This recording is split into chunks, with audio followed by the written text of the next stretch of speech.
and amen. Hey, thank you guys so much for worshiping with us. We just want to take a quick second and say Happy Mother's Day to all the mothers in the room or mother-like figures. You guys can go ahead and have a seat. We know that days like today can bring with them feelings of joy and excitement and all that it looks like to celebrate the wonderful moms in our lives or the kids in our lives. But we also hold that intention because we know that people live somewhere kind of in that messy middle, right? And we just want to acknowledge you if you are having a hard day today because you've lost your mom, or because you maybe have a tricky relationship with your mom, or because you long to be a mom. Ooh, every time. I know what that's like, and I just want you to know that we see you and we love you. And if today's a day that is like, I don't want to get out of bed, I've been there, and I know some of us have been there. So we love you, we see you, and we hold those things in tension. And we also want to just take a minute to say thank you to the moms or mom figures who have been influential to us, who have helped shaped us, helped us to grow, and helped us become the people that we are today. And we want to take a minute to celebrate you right now.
Can we just give it up for all the moms in the room or people who are playing the part of mom in the room?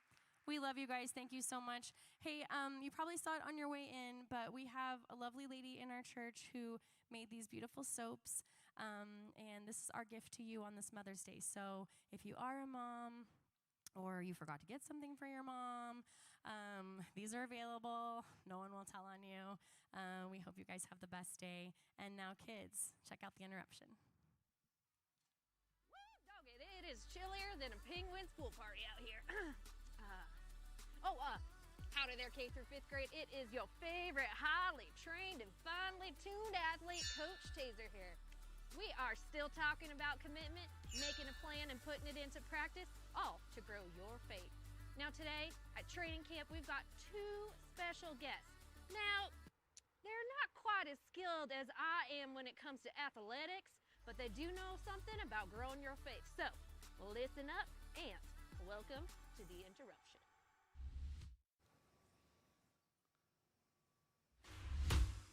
Thanks, Coach Taser. Oh, hey, friends, it's great to see you. Today's lesson on commitment is all about connection. Did you know that you were made for connection with others? Like, inside of you is an actual need to connect? It's true. You weren't just made to connect with others. Nope. You were also made to connect with God. Whether we know it or not, inside each of us is a need to connect with the God who loves us and who made us. you might know what it looks like to connect with others. Playing with your friends, getting to know someone new, chatting with a teacher or maybe your coach, hugging your mom or grandma or someone special. Psst, you should give them a hug today because it's Mother's Day. But what does it look like to connect with God? One way we can connect with God and grow our faith is by talking to God. And what is it called when we talk to God? Prayer. When we pray, we are simply talking to God, and we can talk to Him anytime, anywhere. Like Coach Taser says, it takes practice. And the more you practice praying to God, the easier it becomes, the more comfortable it feels, and the more likely it is to become your first response in any situation. Tune into Ascent Kids YouTube today. You'll even learn about the prayer that Jesus used to teach His followers how to pray. It's over 2,000 years old. Whoa! All right, we'll see you right back here next week for training camp and another interruption.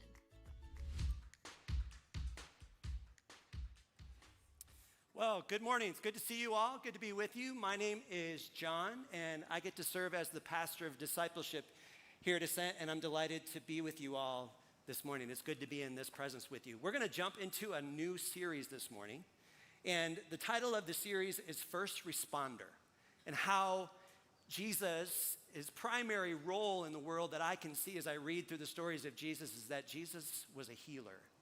And so much of what he did was about healing others, both emotionally, physically, spiritually, psychologically, as he stepped into the world in the here and now and began to speak healing words over people's lives. So we're going to spend the next 4 weeks looking at some of the healing stories of Jesus. But what I want to do this morning is I want to spend my time working on an excerpt in the Sermon on the Mount. Now, the Sermon on the Mount is found in Matthew chapter 5 through 7. And the Sermon on the Mount breaks down, it begins with what are called the Beatitudes. And the way I describe the Beatitudes are this is the preamble to the constitution of the government of God. These are the kinds of people that are going to resonate with what Jesus is up to in the world. So peacemakers and meek people, people who can take controversy and handle it well, non-anxious presences in the world. So Jesus gives us an idea of this is where I'm going, and then he unpacks the government of God, and he talks about his manifesto. And as we follow through the progression of teaching in the Sermon on the Mount, we see a brilliant logic of how Jesus takes us through, and he gets us through a series of do nots. And when you hear do not, I know that inside of us there tends to be resistance, like don't tell me to do not because then I want to do more when you say do not. So we're going to look at that. We're going to look at worry, and then we're going to look at judgment, and then we're going to take a look at pearls and pigs and dogs and swine. Should be a fun exploratory this morning, right? That's the journey. That's where we're headed this morning. So I'm going to start by reading an excerpt out of the Sermon on the Mount, Matthew chapter 7, verses 1 through 6. It'll be printed up on the screen if you want to follow along and read along with me. These are the words of Jesus. Do not judge, or you too will be judged. For in the same way you judge others, you will be judged. And with the measure you use, it will be measured to you. Now that's just practical wisdom when you think about the progression of thought of how judgment works. He carries on, why do you look at the speck of sawdust in your brother's eye and pay no attention to the plank in your own eye? How can you say to your brother, let me take that speck out of your eye when all the time there is a plank in your own eye? You hypocrite. First, take the plank out of your own eye, and then you will see clearly to remove the speck from your brother's eye. Do not give dogs what is sacred. Do not throw pearls to pigs. If you do, they may trample them under their feet and turn and tear you to pieces. So in other words, what Jesus is concluding there is, are you being nice for the right reasons, or are you being nice simply to control other people? And we're going to explore pearls and pigs and swine. We're going to talk about judgment. But before we talk about those things, what I'd like to do is begin by looking at the teaching that comes before it. And so right before chapter 7, Jesus goes into this whole message about do not worry. And what I love about the Sermon on the Mount is that if you go through it and how it's placed, there's a brilliant logic that Jesus takes us through as he unpacks. It's almost as if this leads to this leads to this. And so he starts to unpack the concept of worry, and he knows that we as human beings have a tendency to worry. So instead of do not worry, what I hear is when you worry, rethink, recalibrate, reconsider. Here are some things to look at as you find yourself consumed or in that wrap of worry. And he unpacks it for us, and he talks about the things that we can and can't control. And he gets very practical into the human experience. And as he unpacks this concept of worry, he says, here's some things to consider. So this is like an invitation for us to step back, talk about worry and how we can take worry and place it into the loving care of God's hands. You see, Jesus keeps insisting through his teaching that this God can be trusted. This is something that we get to fully step into and practice as his followers. And he reminds us that our good Creator even gives us things even before we utter a word or it becomes a thought or it becomes something that we start to meditate upon ourselves. He knows what we need even before we ask. So he invites us into this calm, non-anxious presence to step into and learning how to entrust ourselves into the loving care of God. And what we see in Jesus is we see this calm, non-anxious, non-reactive presence in which he says, here's how it means to be human. Here's what it looks like to have the full human experience. So when you hear the term, do not worry, what comes up for you? Do not worry. What comes up inside of you? What I hear is like, what do you suppose he's after here when Jesus says, do not worry? What is it that he's going after in the human experience? And I started to think about worry and what it keeps us from. And one of the things that I've noticed in myself is that worry has a tendency to keep us from being fully present. Like you're here, but you're not really here. Like some of you in the room this morning, right? You're here, but where are you exactly? Have you ever had somebody that you're close to, a wife, a partner, somebody that you live with will ask you the question, where are you, when you're sitting right next to them? Anyone? Yeah, where are you? And what do they mean by that? You're here, but you're not really here. It's as if you're somewhere else. You're present in body, but your spirit, your attention, your ability to connect with me is somewhere else. So worry keeps us from connection. Worry keeps us in this sense of alienation from people, and it stems itself in fear. And so fear tends to keep us separate from people because we find ourselves trying to be in the moment, but we can't be fully in the moment. And so we're in the future, and that's where worry always lives, is somewhere out there. And so we're living this separateness in our own selves. And we're not really with the people that we're actually with. And so that question, where are you, is an important question because the person is like, I want to connect with you. Come back into this moment right now and be with me, this disconnection. And I think about the language that we use when we describe ourselves. I've heard myself from time to time say things like, I'm a worrier, or we Woolners worry, to give you 3 W's right there. But I'm a worrier. What is that saying to you? It's like, is all of me a worrier? Or is there simply a part of me that gets caught up in worry? And when I start to dissect it and separate that part and say, well, there's a part of me that worries. Not all of me is worried. But then my worried part gets connected to my control part, gets connected to my fearful part, gets connected to that sense of like, my life is out of control. I need to worry about this. And then they all get galvanized together. And there's a polarization of all of our various parts in our human experience that help us think that I'm actually a worrier, but in reality, it's just a part of me. And what we find is that worry tends to be attached to a story because all of us in the room are meaning-making machines. We make meaning out of events that have happened to us in life. And then we attach meaning to those events or those experiences, and we throw it into a story. And then that story takes us back to experiences. Therefore, I am a worrier. But the question that I want to ask you this morning is when you think about your worry or your proclivity to worry or get anxious or to step into judgment of other people, is when did that story begin? Did it start? Did it have an origin point?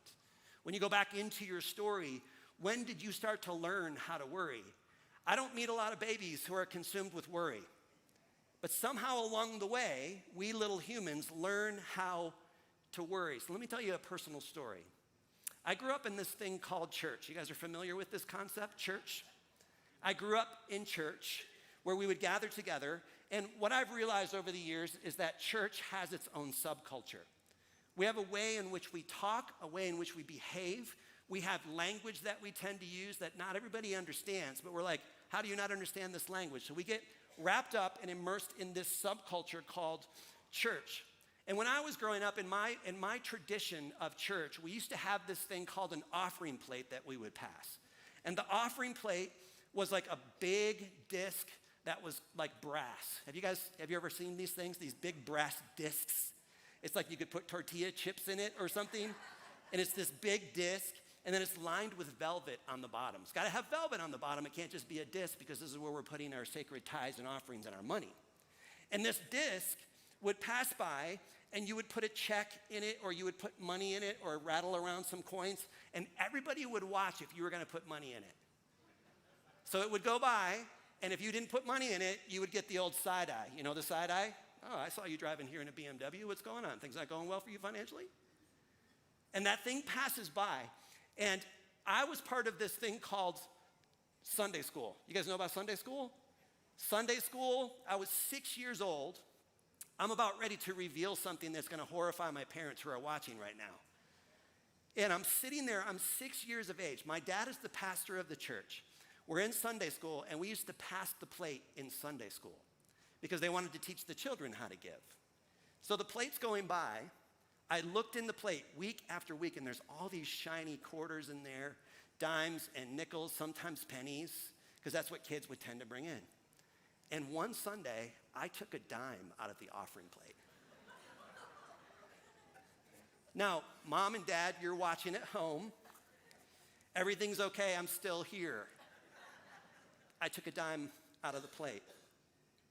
Now, it's interesting what memories that you can recall in your story, isn't it? Why would a 6-year-old take a dime out of an offering plate? What is that about? And as I go back in my story and I start to look at myself, where did that story begin? Why did I feel the need to take a dime out of the offering plate? What was I thinking? Clearly, I was thinking that we didn't have enough as a family, and so I got to do my part. Maybe if I take money out of the sacred plate. So clearly I thought, oh, it's up to me to help because my family didn't have enough. Now, my parents didn't go around saying, hey, we don't have enough money, let's see if we can collect some stuff out of the plate. It wasn't like that kind of a shindig. But my family lived in a certain mindset, how they grew up. So my parents lived with this understanding that we don't have enough, and therefore we had to stockpile things in the basement because of how they grew up. Now, if you think my parents were like, John, there's never enough. It's a dog-eat-dog world out there. You got to scrape to get by. You got to work really hard. That's not what they said to me. But I picked up a story along the way that we didn't have enough. So a 6-year-old, all a 6-year-old knows to do is I've got to do something here to preserve ourselves, preserve our lives. So I took money out of the offering plate. This is a confessional time that I'm living right now. But I was taught to live in a scarcity mindset, that there was never enough. Now, stepping back in the story, my dad was born in 1934. Any ideas what was going on in America in the 30s? The Great Depression. His dad was scraping to get by. His mom was scraping to get by. My mom's parents were scraping to get by. So there was never enough. And so we grew up with this mentality of like, you know what, we're never going to have enough, so we got to do our part to work really hard. Now, what I've learned in following Jesus, and I've said this a few weeks back, that only when compassion is present will we allow ourselves to see the truth. So Jesus, in his compassionate wisdom, invites me back into my story and says, let's go back to this point at the age of 6, and let's talk about you taking money out of the plate. What is that about? And as I stepped back into that story with Jesus in his ultimate compassion and began asking the question, what was going on in my own mindset, here's what came up for me. What I've come to discover is that I've had this belief that as a child, I was the cause of my parents' financial struggles. And that if I wasn't in the world, they wouldn't have financial struggles. Now, did my parents tell me that? Absolutely not. But that's the story I attach to it. That then goes into my adulthood and begins to affect how I live my life, and that I many times get consumed in worry about finances, and I get wrapped up in worry, and then my wife asks me the question, where are you? I'm not here, I'm over here, worrying about something that I can't control. So I'm living this divided life. And so Jesus, in his infinite wisdom, took me back into that story to provide healing for what was happening inside of John Woolner's story.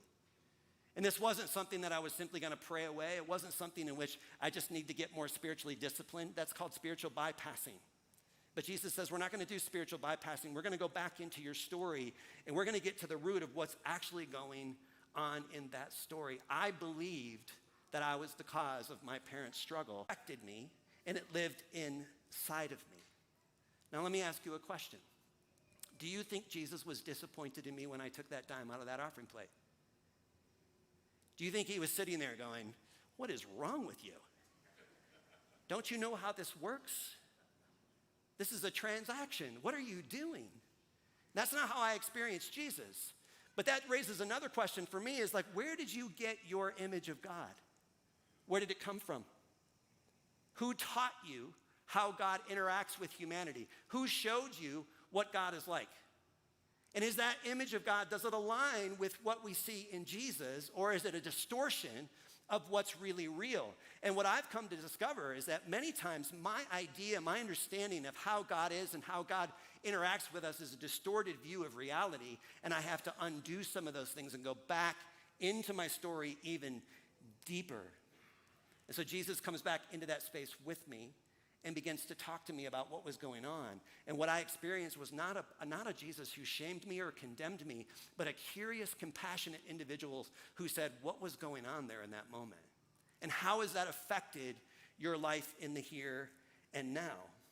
And so now I think about my adulthood and where Jesus has taken me in the future. And many times I think about just my profession in life. I have been part of the church planting movement for the last 30 years. So I'm a church planter, have been part of 7 different communities. Some have gone through building campaigns like we're currently going through right now, massive transitions.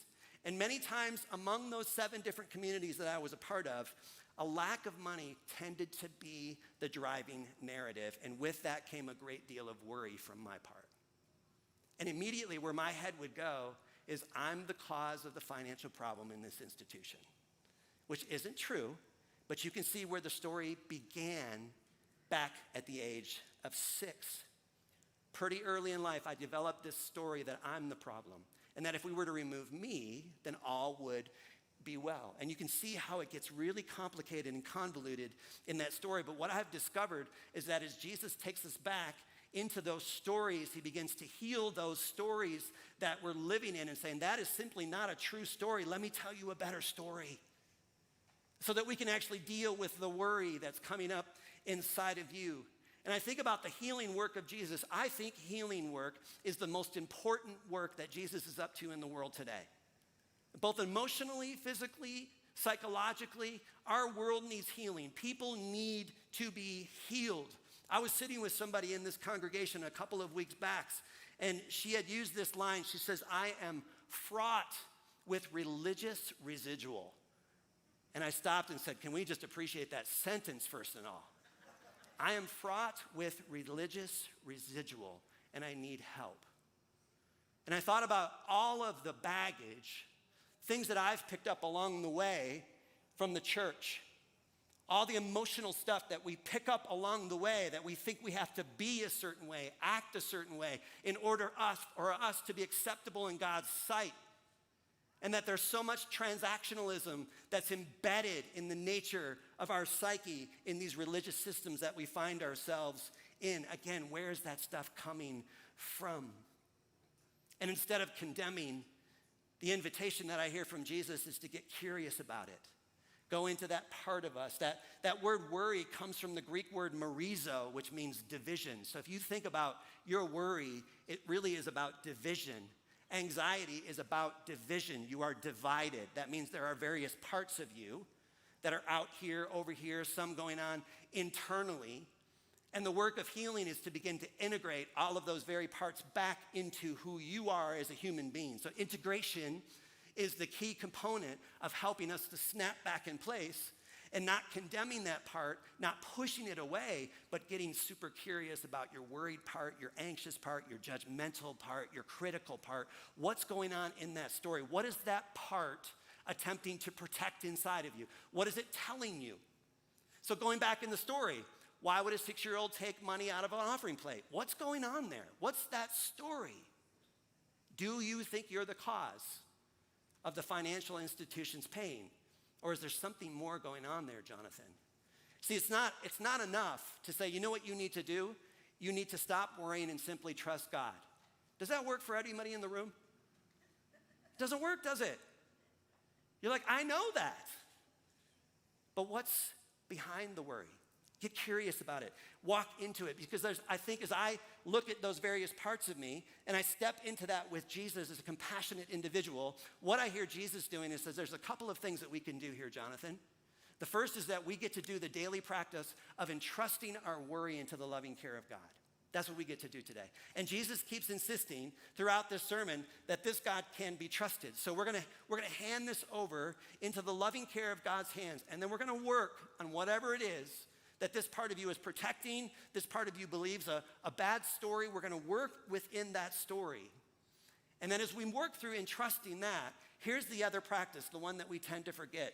Then as you're dealing with people, to learn how to entrust them into the loving care of God. But what we do so often is we spend our time judging that person. Instead, entrust them into the loving care of God. Jesus said it, do not be judged. Do not judge, or you too will be judged. For in the same way you judge others, you will be judged, and with the measure you use, it will be measured to you. This is just practical wisdom that Jesus is giving us. Have you noticed that the louder you rail against somebody, the louder you keep pressing an issue, doesn't it seem like that's really more about that person than it is about the person they're yelling at? And when you're judging another person, doesn't that say more about you as a person versus that person? It says that you're the kind of person that actually judges people. When you've got a plank sticking out of your own eye and you're calling out that dust speck in everybody else's eye, my encouragement to you is to ask the people who are closest to you, who do you hear me spending the most time judging people? Who do I judge the most? Because that's going to reveal something about where you're at in your current emotional state. It's going to reveal something that you're trying to process, because let's be honest, friends, the only reason why we see these things in other people that irritate us is because it's going on inside of us, right? Or else we wouldn't be spending our time judging these people. Instead, we could replace that with spending that time loving people and entrusting them into the loving care of God. And what I'm learning to do is, like, even my own inner critic, my own inner judge, I simply step back with Jesus, ask the question, why do you speak to me like that? What is going on? You're not nice. Why do you talk to me like that? Instead of getting defensive, it's more of like, help me understand why you're speaking to me like this. Where's this coming from? What are you protecting me from? What are you trying to keep me from? Is there something behind it that I want to begin looking at? Is there something that we can get to that maybe is a piece of me, at a younger version of myself, that I can get to so that Jesus can begin healing that story that we keep telling ourselves?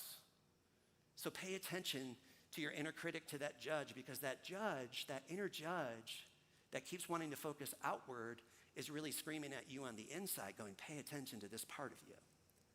So get curious about your inner judge. Now I'm going to throw a twist in your direction. Are you ready for a twist? Oftentimes, we make the assumption that we tend to control people through negative actions. And what I've come to observe, especially among religious communities, is that we try to control people through doing good things. In these communities, many times you'll hear excessive praise. Excessive, like it's all like overdoing.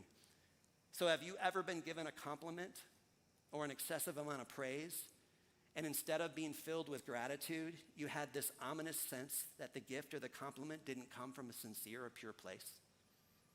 Have you ever had that happen to you? Casting pearls before swine? Let's take it even deeper. Have you ever had somebody give you a gift or do something nice for you, yet it produced in you such a deep sense of anger and resentment? It was confusing, wasn't it? Somebody gives you a gift, and you're like, there are so many strings dangling on this gift that they're starting to agitate me, and I feel like I want to rip this gift to shreds. Now, for some of you in the room, I'm describing your entire adult relationship with your parents. You go home, and there's all these dynamics that happen in family systems. And when it happens to you, you're left feeling like you're the crazy one, but your intuition is telling you they're trying to control me through this excessive praise. And you've been told your whole life that you can't trust your feelings, you can't trust your intuition. And I'm here to tell you, your intuition can be one of your greatest attributes. Pay attention to your intuition. Pay attention to your feelings. Pay attention to what your body is attempting to tell you in these moments, because I am convinced more and more that this is how the Spirit speaks to us, is through our feelings, our emotions, through all of it, getting us to pay attention to what's going on inside, because people can give us good things, but we know there's something behind it that isn't good, and then you're finding yourself wanting to rip the gift apart. And you're the one that's crazy, but you know there's something going on inside of us. Manipulation, many times disguised as religious love, is the absolute worst. The two don't go well together. Jesus is inviting us to take a ruthless examination of our own hearts and our own motives, to be careful not to cast pearls before swine, be careful not to give good gifts for the sole purpose of control and manipulation, but to step back in that moment. Because if we do not entrust ourselves into the loving care of God, and we do not entrust other people into the loving care of God, we might be giving them good things for the wrong reasons. So I think we need to do a ruthless examination of our own hearts, getting to the root reasons as to why we do the things that we do or the compliments that we give, and step back, take a breath. What's going on here? Where is this coming from? Now, I want you to think for a moment about the people who have influenced you the most in life. It might be one person, might be two, but just take a moment and think about the people that have influenced you the most in life. Think about the people that you actually want to be around. The people that when you're around them, there's this calm, non-anxious, very grounded presence. And I've discovered that people who hold this posture towards themselves and others is that they love you, but they don't need you. You know what I'm talking about? They love you, but they don't need you. And wherever love is present, pure love, there's no clinginess, there's no neediness, there's no sense of I need to control this. They've surrendered their agenda for you, and you know it, and that's why you want to be around them. And that's why they're actually helpful. Prepare yourself. When you entrust yourself into the loving care of God's good heart, you can actually begin helping people for the first time in your life because you don't need them. It comes from a different place, and they know it. You're not working out your unresolved issues or your need to control them. You freely give without any strings attached. Giving from a pure place of love. This is a gift given to you, not to control you, not to manipulate you, and definitely not to judge you. Move in that direction this morning and realize that the more you move there, the more you will be free, and the more people will want to be around you because you're actually free. So surrender your life, the life of others, into the loving care of God's hands. We're going to respond with a song, More Than Able. And as we respond with this song, I want to invite you to stay in the room for a moment. And then afterwards, what we're going to do is Bill and Jackie and Beth are going to come up here, and we're going to pray Bill and Jackie off into their sabbatical, that they would experience the peace, the love, the tranquility of Jesus in this time, and the fullness of healing that God has set aside for them. So what we get to do, friends, is we get to entrust Bill and Jackie into the loving care of God's good hands as friends, as a family, as a community, to bless them. So let's respond in song, and then let's send off our friends with a good blessing of Christ, okay?